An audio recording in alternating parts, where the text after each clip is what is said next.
You've been in an accident, you've been seriously injured, you have permanent injuries. How does your attorney prove those economic losses at trial? The subject of today's video is about the use of an economist. I'm Dave Glatthorn. I'm an attorney in West Palm Beach. I exclusively represent injured people. In many cases, we need to bring an economist in because what the economist does is he will take the raw data, the loss of wages, the fact that someone used to be able to earn $15 an hour, now they can only earn $5 an hour. The fact that they're going to need continuous medical care for the rest of their life.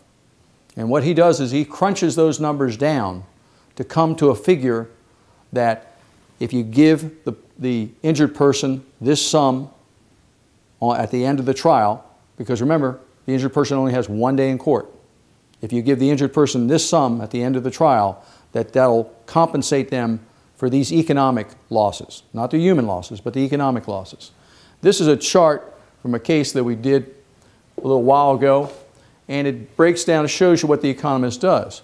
He has two periods here, the period up to the trial and then the period after the trial, the future loss and the past loss. And you can see here that past value of replacement labor was $28,000. The past value of lost services, because he could no longer do the work around the house that he used to be able to, and his wife had to hire people to do that work, was $13,000. Past medical expenses at that time were $96,000. So just in the past, he had incurred expenses, losses, economic losses, of $137,466. Now, the economist takes out his crystal ball, and he crunches the numbers as far as what is this person going to need in the future.